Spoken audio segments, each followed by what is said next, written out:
missionários dentro da nossa realidade, dentro do nosso contexto.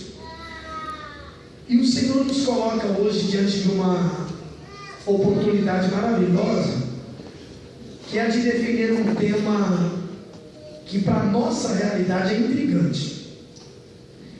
Então eu, participando de alguns eventos de missões, eu percebo que o brasileiro, por conta da chama pentecostal, ele é extremamente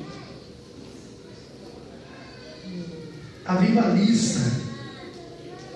E falar de missões na projeção do que pensam os brasileiros pentecostais não é a proposta ideal, porque não tem nada mais dolorido, doador, do que falar e fazer missões como o Senhor Jesus nos pediu que fizéssemos. Mas nós, por conta do nosso sangue latino, gostamos muito dos movimentos. Eu entendo que a maioria dos cultos de missões por onde eu tenho passado em tratantes da Assembleia de Deus, eles se tornam cultos pentecostais. Não há espaço para reflexão, não há nenhuma proposta de corações abertos para viver uma novidade. E eu hoje, diferente talvez do Gessé que já vinha aqui, eu prefiro assumir essa tribuna maravilhosa aqui e dizer a vocês que eu prefiro, em tratantes de missões, ser mais realista, mais verdadeiro, frio e menos pentecostal. Por quê? Até porque essa é a proposta do tema de vocês. E não dá para nós querermos falar de fogo pentecostal quando a chama da missão não está acesa. Então eu entendo que a proposta é desafiadora. Os desafios da missão para a igreja brasileira são muitos. E se eu tivesse que falar de tivesse que escolher um para falar, eu falaria o desafio que nós temos pela frente, de nos tornarmos capazes de alcançar essa juventude tão informatizada. Como romper essas barreiras que a informatização tem criado. Como vencer esse grito tão silencioso da nossa juventude. Eu vou dizer aqui de maneira até dramática que por algumas ocasiões nós percebemos que as pessoas, elas caminham, as pessoas que eu digo somos nós, os cristãos, nós caminhamos entre o movimento pentecostal e entre essa nova trajetória que vem se formando, que é uma transição, onde o conhecimento, que por conta de uma péssima aplicação, trouxe uma frieza muito grande nas igrejas americanas. E aí eu digo, como é que nós vamos superar isso? Como é que nós vamos manter acesa a chama do Pentecoste e enriquecer essa chama com o conhecimento? Uma vez que nós temos tanta dificuldade de entender os aspectos da graça. E aí quando se fala em missões, parece que isso não cabe no contexto da graça brasileira. Então vamos ao texto, vamos ler o Evangelho de Lucas, o capítulo 12, né? E vamos tentar descobrir essas duas palavras tão poderosas: cingir e candeia.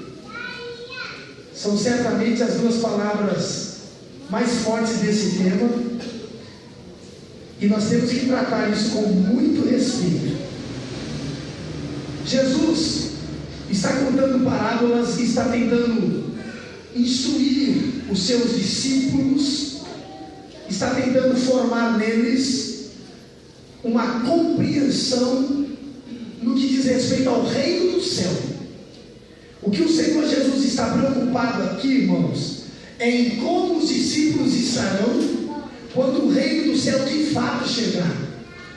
Jesus é, nesse contexto, o couver, a apresentação. O reino do céu é algo que é por muito tempo esperado pelos irmãos judeus. E quando Jesus chega, ele vem no eco de uma palavra profética de João Batista, que diz: o reino do céu chegou. E ele diz que o reino do céu chegou como o machado que é posto ao pé de uma árvore. Então João Batista estava dizendo que o reino do céu chegou quebrando algumas coisas. E uma das coisas que o reino do céu veio quebrando foram os conceitos que haviam se estabelecido por conta da hipocrisia judaica, sustentados pela lei. Ou seja, eles viveram muito tempo apoiados na lei e foram criando uma linha de pensamento que era contrária ao reino do céu. Aí João Batista disse: o reino do céu chegou, e está chegando para quebrar tudo. E isso pode parecer estranho aos ouvidos dos judeus, mas não deveria ser estranho aos nossos ouvidos, porque a instauração do reino é a anunciação da graça. E a anunciação da graça é a compreensão de que todo ser humano será alcançado pelo favor de Deus, e mais, todos, inclusive os judeus, serão colocados em pé de igualdade, e não haverá quem se faça merecedor desse benefício. Entendeu? Amém? Então, falar de reino do céu à luz desta parábola é nos colocar aqui em pé de igualdade com todas as pessoas que precisam ser alcançadas. Por quê? Porque tanto elas, por mais miseráveis que sejam aos nossos olhos, bem como eu, nos tornamos comum e iguais. Não há mérito nenhum. Não é por obra que devemos granjear aqui galardões da salvação. Então, quando nos tornamos anunciadores do Evangelho, nos tornamos, como Jesus está dizendo, capazes de acender lâmpadas, iluminar caminhos e preparar veredas e anunciar o reino do Senhor.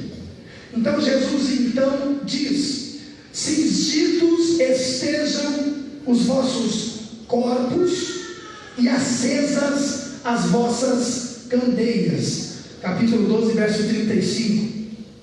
Sede vós semelhante a homens que esperam pelo seu Senhor, ao voltar ele das festas de casamento, para que quando vier e bater a porta, logo lhe abram.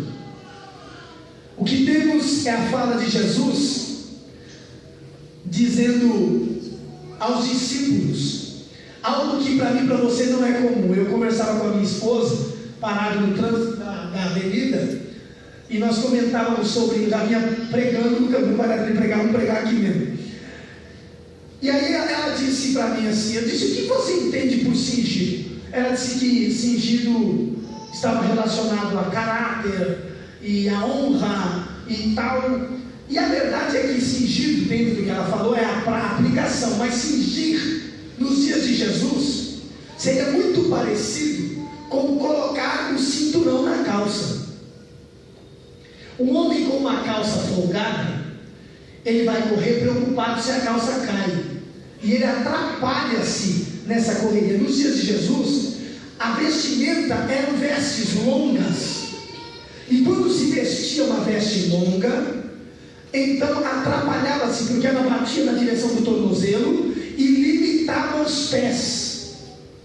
Quando Jesus dizia: estejam cingidos os vossos lombos, ele estava dizendo que era para se fazer o que os orientais faziam na época, que era subir um pouco o vestido longo, passar o cinto na região da cintura e liberar a panturrilha para que a pessoa se apressasse. A ideia de cingir os lombos é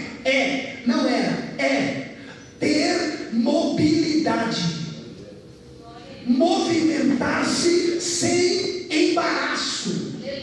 Tem tudo a ver com a fala de Paulo aplicada à igreja, quando ele diz: deixando todo o embaraço que de perto quer nos atrapalhar. Jesus usa na parábola uma linguagem do seu tempo.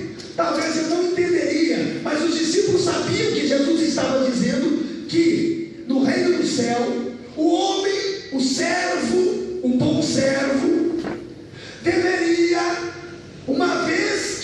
Senhor foi a bodas, está pronto, sem nenhum tipo de embaraço, para que na hora que ele fosse surpreendido, isso na cultura dos dias de Jesus, geralmente era na segunda ou na terceira vigília, era alguma coisa em torno de meia-noite, em torno de 1h da manhã, quando chegava o Senhor, retornando das festas. Ao chegar, o Senhor bateria na porta e não gostaria de esperar. E se o cidadão que era servo não estivesse com o lombo cingido, ele poderia, querendo correr atrás do prejuízo, tropeçar e cair. Falar de missões no século XXI, olhando para esse texto, é com muita tristeza dizer que nós estamos caminhando para a chegada do noivo, que nós vivemos a iminente chegada do noivo. Os próximos tempos nos asseguram que não há muito o que se fazer. Existem algumas informações que perambulam ou que se movimentam, que andam dentro do contexto escatológico, e elas apontam, irmãos, para algumas coisas que tornam totalmente viável a volta de Jesus. Eu particularmente digo às pessoas, eu sou crente há 40 anos, ouço falar da volta de Jesus desde os tempos que eu tenho consciência. A minha mãe já falava, e me lembro que com 10 anos de idade, isso há 30 anos atrás, era comum as igrejas fazerem conferências para tratar dos assuntos escatológicos. E me lembro que nomes como o de Mikhail Gorbachev, por conta daquela marca que ele tinha na cabeça, era nome forte para ser o anticristo. Os tempos passaram e surgiram inúmeros, como João Paulo, Dalai Lama, e agora já temos outros candidatos. Mas o que eu acho interessante é que, tirando essa busca desesperadora dos crentes em querer saber quem é o anticristo, porque o texto está dizendo para mim o seguinte: Jessé, não se embarace. O problema da igreja não é saber quem é o anticristo. O problema da igreja é ter mobilidade, é manter-se em condições de, quando o Senhor chegar, nós estejamos à altura daquilo que fomos chamados, servos capazes de cumprir com a missão.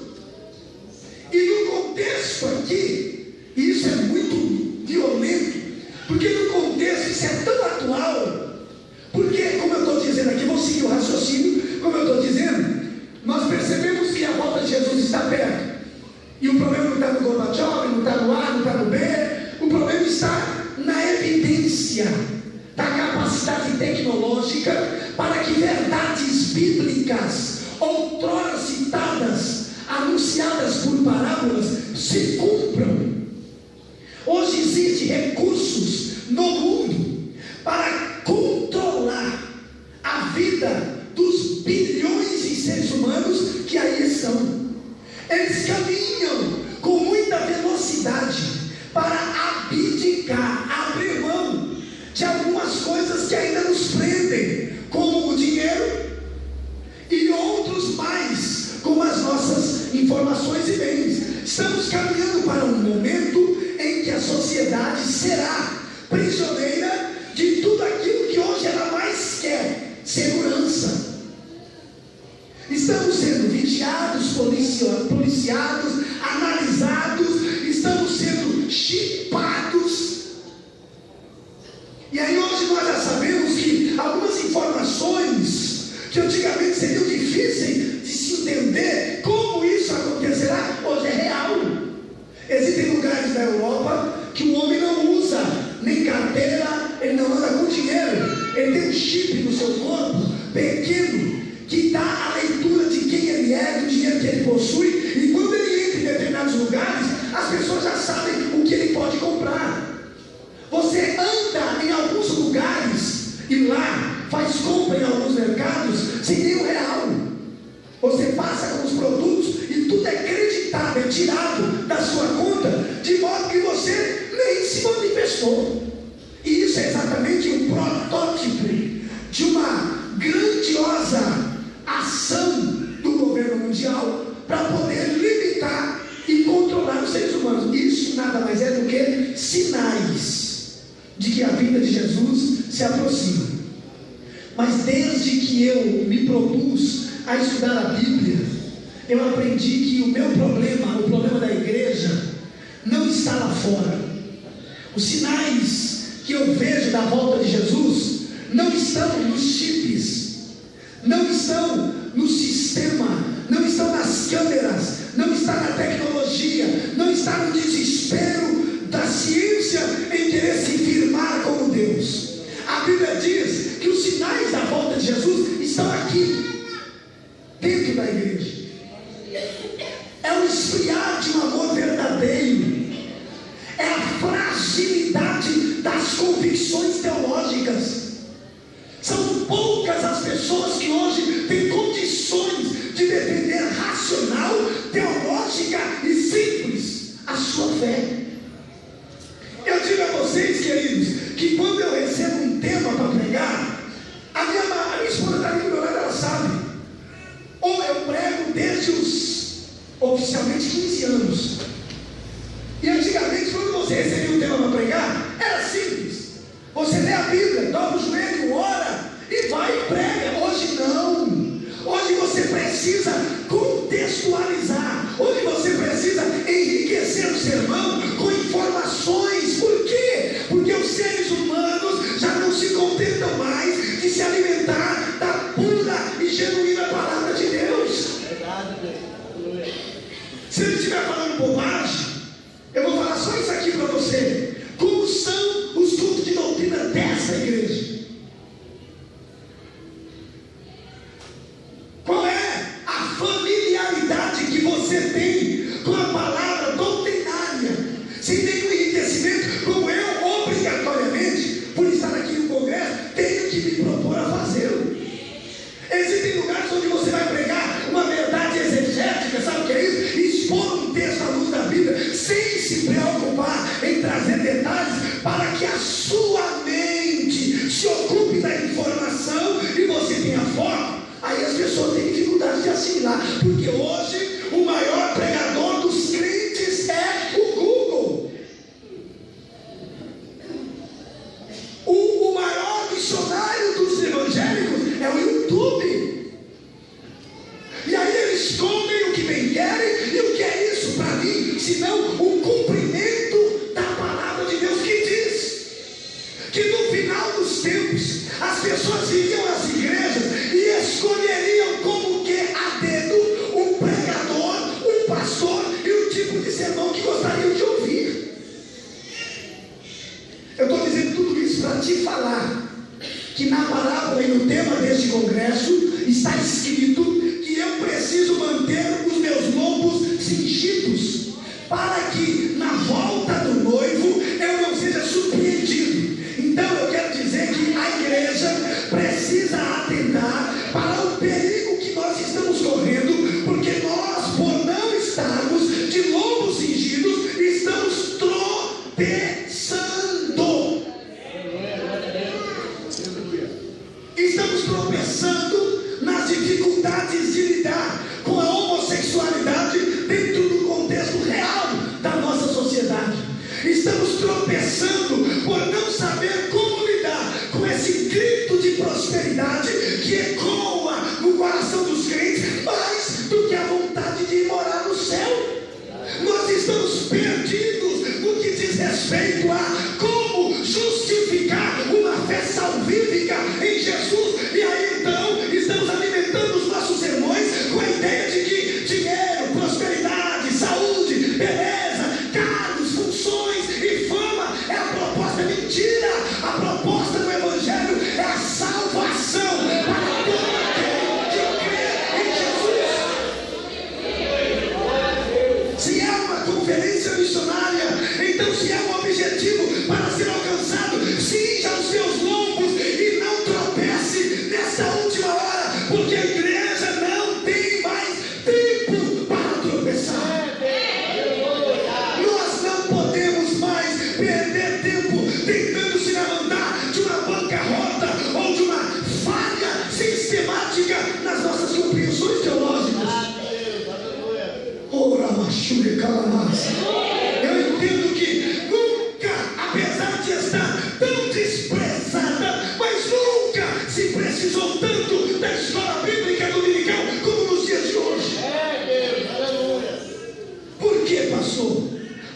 nós temos, como eu já disse aqui, um dos tropeços da nossa vida.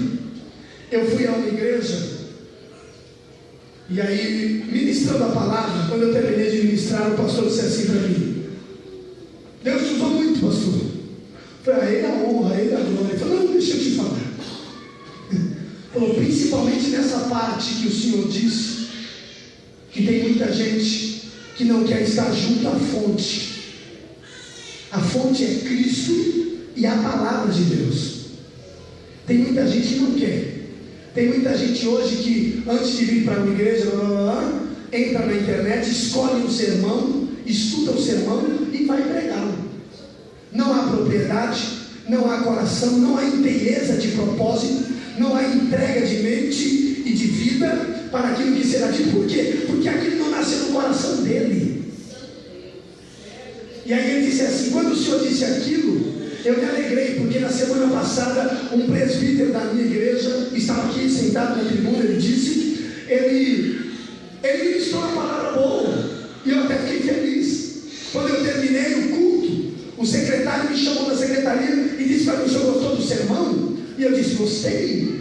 Ele disse: então deixa eu te mostrar. E entrou na internet, abriu uma página, e até o testemunho, até a pausa para a glória a Deus, estava no discurso do sermão do cidadão que havia postado. Eu entendo que em tempos como esse, os desafios dos missionários brasileiros, missionários aqui para mim, vocês, é entender que não dá para ficar preso a uma linguagem que é comum. A proposta do Evangelho, desde Cristo, foi quebrar esses paradigmas que tornam a mente das pessoas alienada. E hoje há uma mensagem que alienou a mente das pessoas. Qual? A mensagem da prosperidade. Você concorda comigo que aqui eu sei que tem muito crente, eu vou chamar de veterano, é crente de algumas décadas atrás. E eu me lembro que antigamente o sermão incitava a nossa fé, ampliava o nosso desejo. Sabe por quê, irmão? De céu, de Deus. As pessoas sonhavam com arrebatamento, as pessoas esperavam a volta de Jesus. Quando você abria o texto de Apocalipse, as pessoas paravam tudo. Hoje, querido, se você quiser alcançar o coração de alguns, você tem que falar de Camaro, de BMW, de apartamento com suíte. Fale de hotéis, de viagens maravilhosas. Fale de cursos empolgantes. Fale de faculdades que rendam dinheiro. Ei! O Senhor está te chamando a atenção nesse congresso e está dizendo: cingi os vossos lombos, evite os embaraços, pois a hora está chegando. Eu não quero que você tropece em doutrinas como essas, que prendem as pessoas neste mundo, que deixam o coração delas na riqueza, que tornam elas orgulhosas, prepotentes. Ele disse: não se embarace, cingi os vossos lombos. Abra sua Bíblia em 1 Pedro, capítulo 1.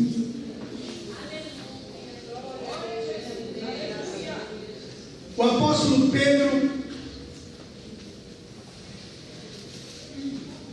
foi muito mais contundente.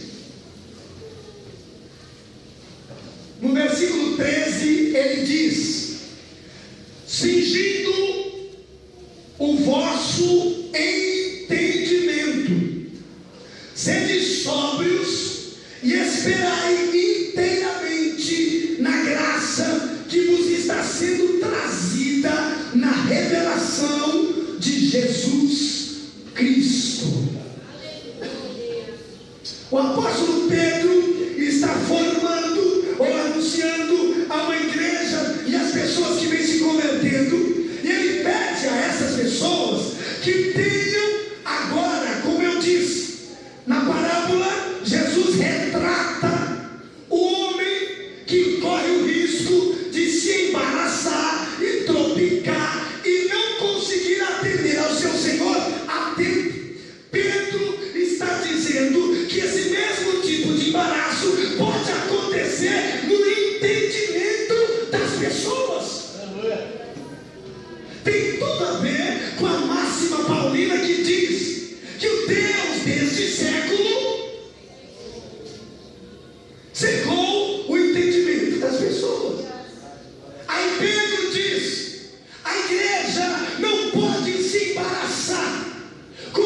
mente cega, sem visão, sem compreensão da verdade, sem noção do certo e do errado. Por quê?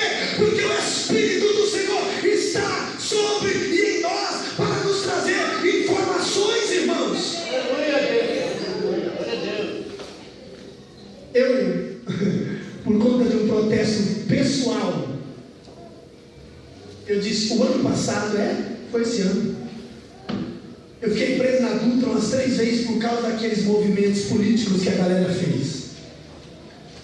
E eu respeitei, falei, tá bom, eu sou brasileiro, não desisto nunca, vou respeitar. Mas eu me comprometi que eu não iria dar sossego a essa galera barulhenta, que sabe ir para a rua fazer bagunça, mas que não tem entendimento e nem inteligência para votar. E eu me comprometi, eu falei, esse ano eu não sou candidato a nada e nunca quero, nunca vou ser, em nome de Jesus. Se algum dia você ouvir falar, você fala, o diabo pegou ele. Eu não quero, não vou mesmo, não gosto. Eu sou político, porque eu sou brasileiro, todo ser humano é político, né? Mas eu não sou candidato a nada, não quero. Muito pelo contrário, eu falei, eu vou fazer um barulho, vou mesmo. E começo agora essa semana, toda semana eu vou postar um vídeo falando por que dessa politicagem, desse processo. Por quê? Porque, gente, irmãos, nós estamos falando de missões. Alguém disse para mim essa semana, falou, o pessoal está querendo ganhar o mundo e estamos perdendo o Brasil. Estamos perdendo os nossos filhos, estamos perdendo o sistema família, estamos de olho em um monte de lugar e estamos perdendo a honra da paternidade, que aliás, feliz dia dos pais.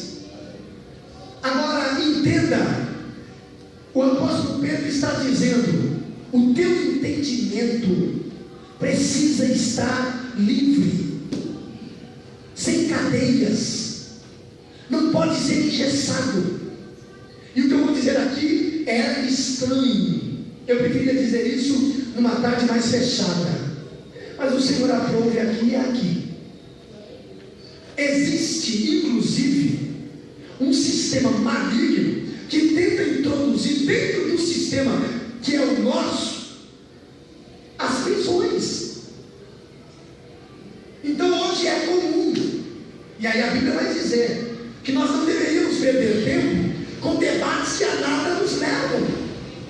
Hoje você percebe um monte de pregadores e pastores debatendo questões que não vão gerar saúde para o corpo de Cristo. Eu fico analisando, e já que é missão, pense. Você hoje tem dificuldades, existem alguns lugares onde a igreja já não consegue mais entrar. Se ela quer seguir o mesmo método, ela não evangeliza. O apartamento é fechado, o bloco é fechado, o condomínio é fechado. Não dá para pôr um folhetinho naquela coisa que não vai chegar. O cidadão é o porteiro, é o mais evangelizado. Ele pega a folha de todo mundo e ali ele dá fim. As armas poderosas que nós temos, que inclusive é bíblica, são as mulheres que trabalham nas casas como funcionárias, diaristas, empregadas domésticas, motoristas. Está errado ou estou certo? Vocês acham que eu estou certo? Quer que eu estou certo? Diga amém. Ah, está certo? Então agora vai. Pastor, eu estou concordando com o senhor que as diaristas, que o porteiro, que o motorista são armas poderosas para se evangelizar nesses dias. Está concordando? Estou. E o que é que eu faço com esse teu coração de diarista, desesperada para ser milionário? Você vai ficar rica e continuar trabalhando de diarista? Você vai ganhar na loto e vai continuar sendo motorista? Ou seja, por isso que o Senhor disse, você precisa ser servo. Por isso que o Senhor disse, não, sempre haverão os pobres. Aí nós temos uma informação que passa no meio do pessoal dizendo que todo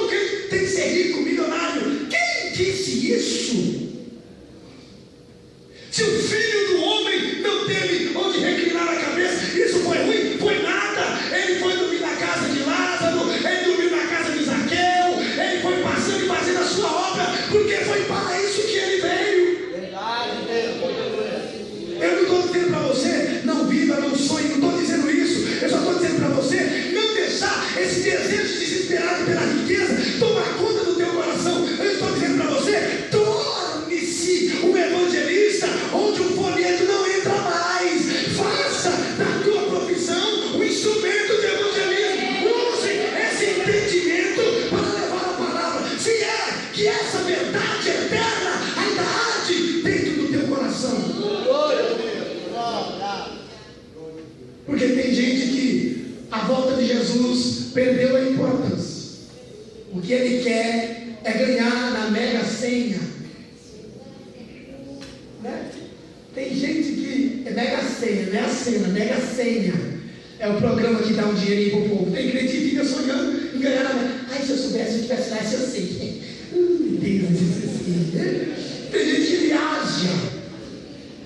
E eu não estou dizendo nada, não estou tirando você, só estou dizendo que a proposta de Deus nesse congresso para você é: tenha entendimento, liberte-se, enxergue as coisas com mais clareza, compreenda que nós estamos às portas da volta de Jesus e que nós estamos perdendo terreno, porque nós não temos um programa de evangelismo que vai conseguir entrar onde essas pessoas estão sendo enclausuradas pelo sistema. Qual? A busca pela segurança. Eles vão se fechando, vão se fechando, vão se fechando. Aí nós temos a boca do mundo. A Bíblia diz que o mundo jaz do maligno, e o mundo tem uma boca. O nome da boca é a mídia. Aí eu tenho um grupo de líderes espirituais sem entendimento, desesperados para se envolver com a mídia, e aí eles tornam, por conta desse desespero, o bom nome de Jesus ou dos servos do Senhor uma coisa comum e banal. É essa a obra que o diabo busca. Então, o senhor quer dizer o quê? Eu quero dizer que nessa conferência ou congresso, o Senhor está te chamando e dizendo para você: não se embarace, nem os pés e nem a mente. Tenha liberdade, tenha o prazer de entrar e sair com essas boas novas de salvação. Eu ainda sonho, sim, sonho com um mundo ganho para Cristo. Mas eu olho para a Bíblia e sei que isso não vai acontecer. Por quê? Porque na Bíblia diz que é um cenário futuro escatológico em que a igreja será arrebatada. Se a Bíblia diz isso, é porque muitos que não são igreja, e quando eu digo igreja, eu não estou falando da Assembleia de Deus, Deus é amor, universal, não, igreja, aqueles que saíram para fora, aqueles que deixaram o sistema, aqueles que romperam com os mecanismos da facilidade que o diabo irá propor através do mundo. Isso é igreja. É por isso que é desesperador perceber a igreja sendo influenciada pelo sistema. Me preocupa, irmãos. Isso me preocupa, porque nós estamos vivendo um culto que é proposto pelo sistema. Campanha para Jesus dar a casa. Agora a campanha da prosperidade. Agora a campanha da beleza. Aí, daqui a pouco, esse dia eu vi um pregador, um amigo, falando de um produto que tem aí, que vende. Ele falou. Eu digo: e agora? Depois que esse produto faz tudo isso, agora me diga, como é que você vai falar de Jesus?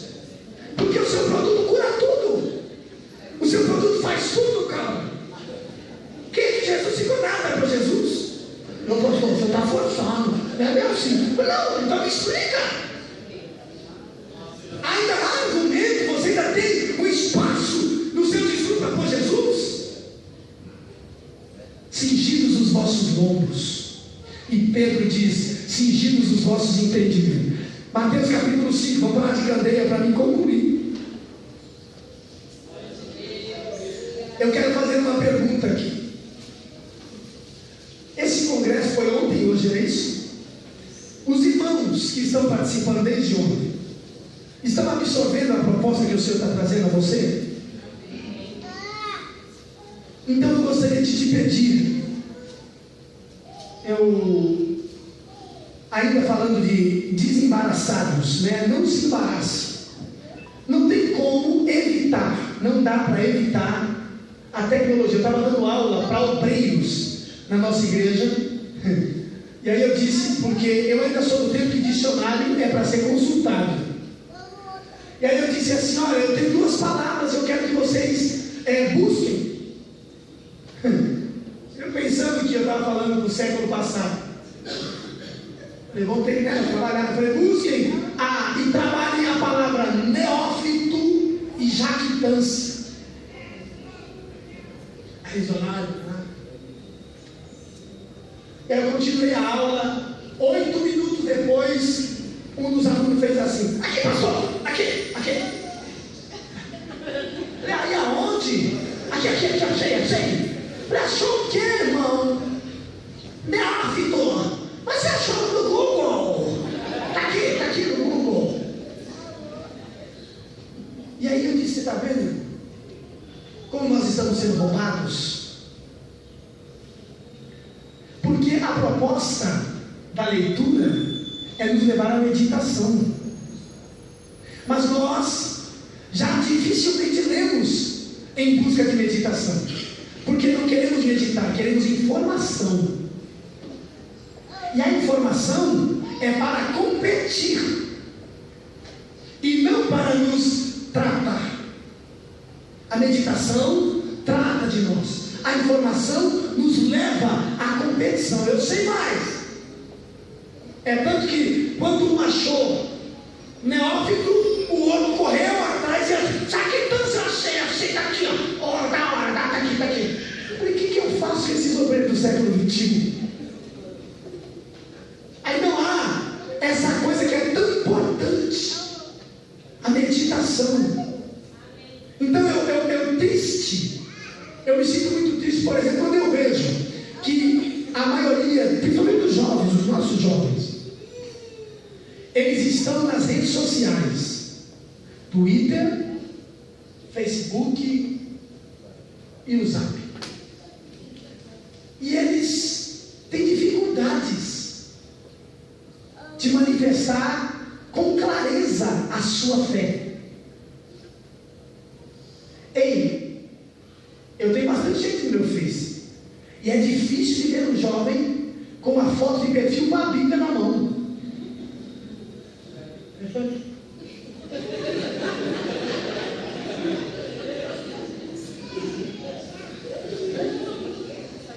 É de bico. Apareceu uma que era assim. Aí apareceu um movimento que foi, pelo que eu entendi, reação do Thales.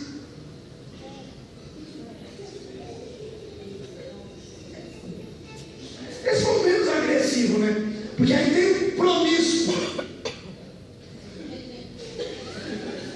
Aí eu digo: meu Deus, ei, essa rede social, ela precisa ser trabalhada pela graça do Senhor que há na nossa vida. Precisa, pastor, eu queria fazer missões. Ei, faça missões no Facebook. E como é que eu faço, pastor? Comece confessando a sua fé. A Bíblia diz que aqueles que confessarem o nome de Jesus diante dos homens, ele o confessará diante do seu Pai. Então tem gente, como diz, né? Tem um trabalhar do Face lá que diz 10 mil amigos, 5 mil amigos no Face, não sei quanto, não é lá nem 4 para levar o cachorro. Então, já que o lugar que você tem mais amiga no Face, então utilize essa arma. Não fique embaraçado ali. Utilize essa arma como instrumento, com coerência, sem agressividade. Porque o problema de algumas pessoas é o 80. Ele sai do 8 para 80 milhão. Uau! E aí ele sai daqui agora chamando todo mundo de xarope, dizendo que só ele é bom. Não. Eu vou ter que falar isso para vocês. Nós estamos com um problema de missões muito feio acontecendo no Iraque. Um movimento do jihad iraquiano está encurralando os cristãos em algumas montanhas do Iraque a fim de matá-los lá. E aí, as línguas estavam morrendo. Até que o Francisco, ou Papa, lançasse a sua voz papal, que alcançou ouvidos como os de Barack Obama, e de presidentes e primeiros ministros alemães e ingleses. E o que me envergonha é descobrir que a maioria dos cristãos encurralados são evangélicos e protestantes. Ou seja, é trágico perceber, oh meu Deus, isso não é nada, mas é uma conferência, vocês estão bem? Estão bem? Então é trágico perceber que algumas igrejas falam de missões nos data show. Aí mostram o flagelo dos povos africanos, mostram a decadência da fé islâmica, o terror que isso tem trazido no mundo, e não mostram os nossos missionários morrendo, encurralados nas montanhas, e não tem coragem de se expor. O que eu vou falar aqui era bom até se gravar. Se eu até vou falar aqui, vou gravar isso e vou postar, porque nós temos pastores, senadores e deputados federais que estão fazendo política no nosso país e que vão aparecer agora nos nossos cultos, e eles não interferem, não usam o chamado poder de Itamaraty para mudar. Aí eu sou obrigado a engolir de alguém cuja fé não é a mesma que a minha, pois acredita em uma série de crendices e imagens, e então ele está vendo, se não é o nosso pontífice gritar, os seus irmãos estariam mortos nas montanhas do Iraque. Aí eu olho e digo, Pedro está certo ou não está, quando diz, não deixe que o teu entendimento fique preso. Nós tivemos um problema sério de missão nacional aqui, sabe qual?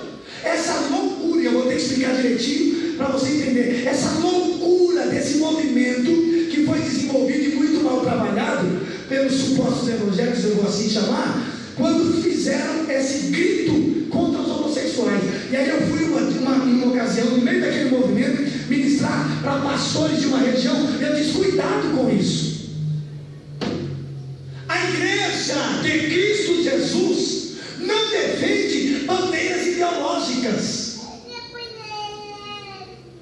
Nós precisamos entender que aqui dentro desse ambiente pode entrar o homossexual, pode entrar o ladrão, pode entrar a prostituta, pode entrar o estuprador, pode entrar o político. E o que eu faço, pastor? Deixo ele sentar do meu lado, e se há o fogo do Pentecoste, se a presença do Espírito é verdadeira na minha vida, o coração deseja ao menos sapecado, como diz o baiano.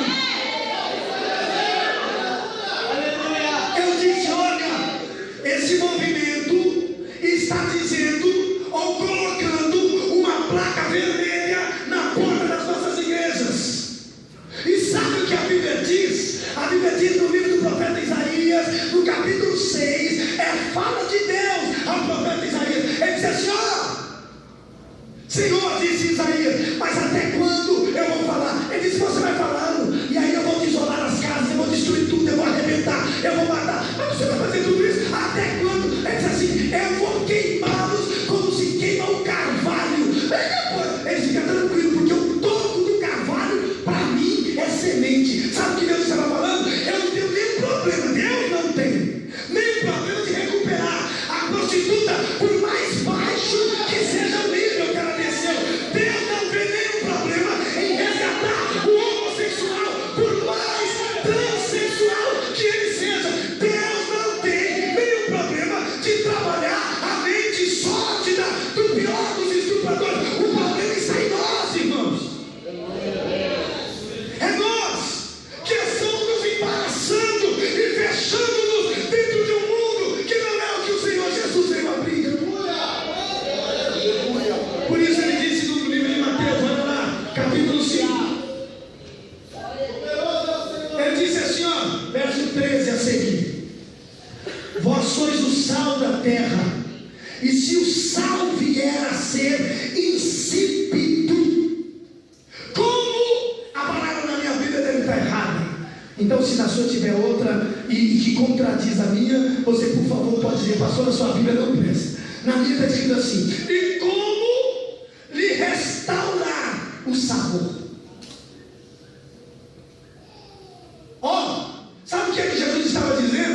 Ele estava preso, condenado ou acusado, consecutivamente condenado por estupro. Pisado pelos homens. E o problema não é o que ele falou, é o que eu disse aqui agora há pouco. É o quanto nós queremos da mídia, o quanto nós queremos estar influenciado. Como nós dizemos que essa simplicidade da igreja parece que não funciona mais. Parece que nós perdemos. Você, pastor, eu não vou não porque eu não tenho televisão. A nossa filha não tem nada. Evangelismo, querido. Falar de Jesus começa com a sua vida. É você no ponto de ônibus todo dia.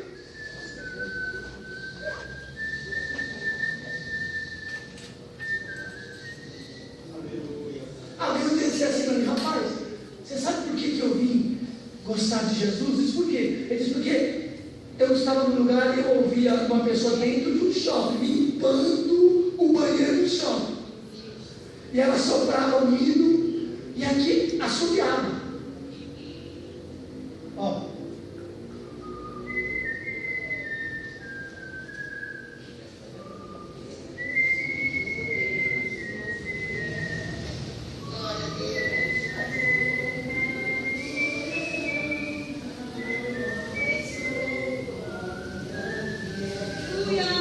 e esse louvor, toda vez que eu era, aquele tocando, chegava lá. Aí ela disse assim: quem é isso aí? Quem é que canta essa música? Aí ela disse: isso aí está na alma. Como é isso? É assim, ó: sou eu aquele.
E aí nós estamos perdidos, vendo algumas vozes, entenda bem, tá? Socialmente, politicamente, eu sou totalmente a favor. Eu sou uma voz, eu sou contra todo e qualquer comportamento ou não é nem um comportamento, é toda e qualquer relação com vocês, isso é óbvio, isso é pecado, é contrário a todos os propósitos de Deus, mas eu sou pregador do Evangelho. Sabe o que eu digo a você? A igreja é a anunciadora do Evangelho. Nós somos a porta da esperança. Nós somos aquela corda que vai descer no fundo do poço do homossexual.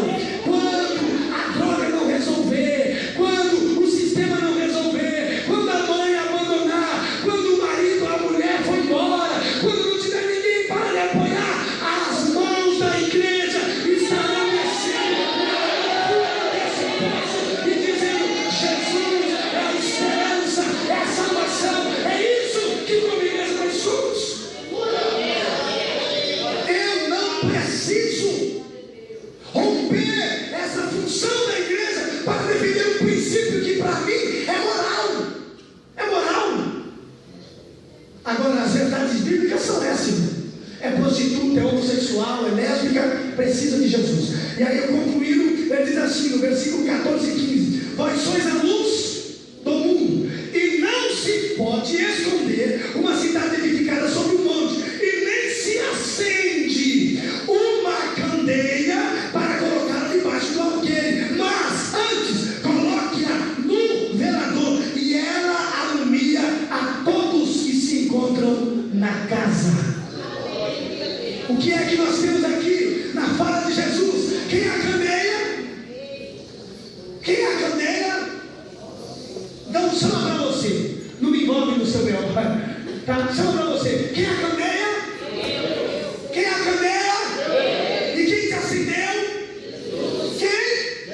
Então diga, eu sou a candeia que Jesus acendeu. Ele escondeu por debaixo de tudo. É isso mesmo? Jesus disse: eu vou só mudar a fala e dar ao mestre. Eu não vou acender você para te esconder debaixo do alqueire. Eu não vou acender você para te guardar debaixo de um monte de movimento mesquinho. Eu te quero no topo, no alto. Eu te quero alumiando um caminho. Eu te quero levando luz. Eu te quero sendo referência. Então, queridão, desculpa. Eu vou terminar dizendo para você: desculpe. Desculpe-me pela minha contrariedade à nova realidade que está sendo proposta às igrejas brasileiras.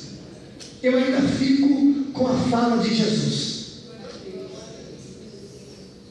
Ele nos quer em destaque. Qualquer luz que acendemos aqui não fará diferença. Está tudo muito bem iluminado. Tire uma lâmpada dessa e leve ela lá fora no escuro. É o que Jesus quer fazer com você. Te colocar para levar luz às pessoas.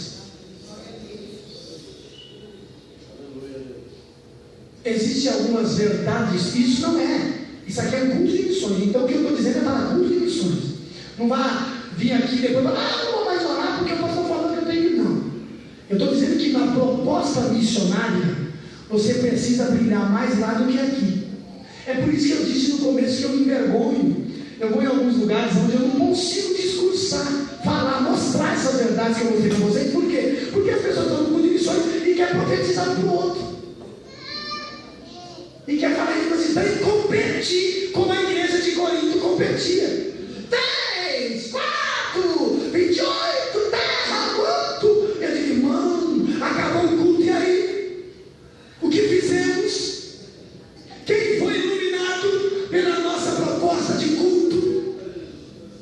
Quem foi alcançado pelo nosso sermão? Cantou bonito, mas cantou para quem? Quem chorou? Quem? Tem gente que chora de remorso na igreja. Entendeu? Mas por que chora de remorso? Porque ensaiou o hino o dia todo e o pastor deu oportunidade. Aí deu para o outro foi lá e cantou. Olha, Deus está pensando, está nada, está com raiva, porque não cantou o hino. Que Deus possa nos dar a graça de cingir os lombos e acender as candeias. Estar prontos, fazendo a nossa missão. Senhor, o Senhor me pôs no velador, o Senhor me pôs no lugar de evidência. Eu particularmente digo às pessoas: ele me pôs. Eu sei que aqui tem muita gente que ele pôs. Ele te tirou da sarjeta, da cachaça, da droga. Ele te tirou do ostracismo. Ele te tirou do anonimato. Porque tem gente que está na igreja que, se não estivesse aqui, a tua família nem te visitava.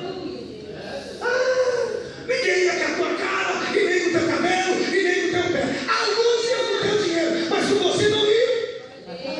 Aí Jesus Cristo te colocou no velador. Ele te deu um nome. Você agora é o irmão Braga, é o irmão Tapiaca, é o irmão diferente. As pessoas lá viram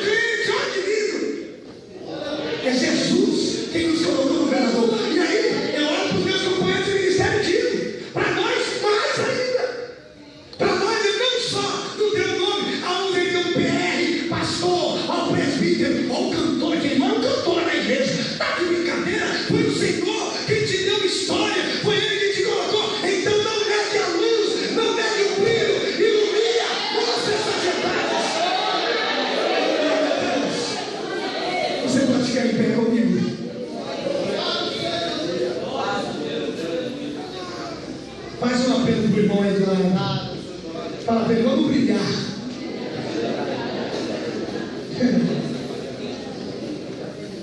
Vamos brilhar, irmãos.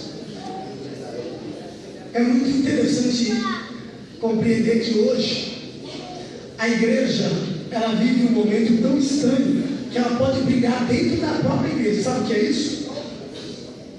Quando eu falo igreja aqui, agora eu estou falando dessa aqui, tá bom? Eu tenho um carinho muito grande e eu sei da seriedade, eu sei das marcas, das verdades, e eu também sei das friagens de alguns, né? Que é óbvio, eu não vou, né? Eu que estou aqui agora mentir. Mas o congresso é para isso. É para que ele assopre no pavio que flui. Paviozinho soltando fumaça, sabe? Apagando. Olha, tem muito crente assim. Tem crente que, olha, eu não aguento mais, eu não quero mais ficar sozinho no velador, já viu? Reclama. Aí, de vez em quando, você precisa pensar nisso. Pensar.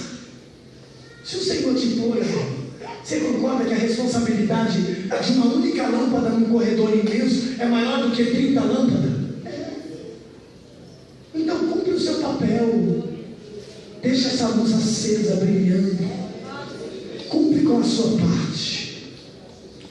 Eu quero orar com você e pedir que você ore com alguém. Pegue na mão de uma pessoa. Não faça um cordão de 12, não. É você e mais um. Se alguém ficar sem um companheiro, procure. Vamos ver o que a gente consegue? Porque uma das verdades da missão é essa: é que o Senhor não manda ninguém sozinho. Não se pode pensar que você vai ganhar um mundo só. Você não vai ganhar um jardim, o Parque São Pedro, Jardim São Pedro, sozinho, não. Mas alguém agora aí do celular está dizendo para você: ó, eu estou aqui para te ajudar. Você canta o assobio, vai ser as duas duplas, tá ruim, tá pior. Cantando para Jesus. Quando você chegar no culto, você vai ver. Se der um dó, eu faço e vamos. Alguém às vezes quer nos levar a essa condição de você está só, não, mentira. Tudo que eu disse aqui pode parecer duro, além de ser verdadeiro. Acredite, tem muita gente séria cingindo os lombos. Tem muita gente séria dizendo: eu sei que Jesus está voltando e eu não vou me embaraçar, não. Você está pensando que está todo mundo na mentira? Não, tem crente sério, tem igreja séria, tem pastor sério, tem pregador sério, tem gente aí esperando a volta de Jesus. O que eu estava citando, pastor? Acha eles. Cola neles e falei: vamos nos ajudar. Vamos fazer aqui uma força voluntária pela volta de Jesus. Como, pastor? Só tem um jeito de a igreja, às vezes fala: vem lá, Jesus. Só tem um jeito de a igreja mexer esse ponteiro: evangelizando. Não, nós vamos orar. Você está de brincadeira. Você vai dobrar o dedo: vem.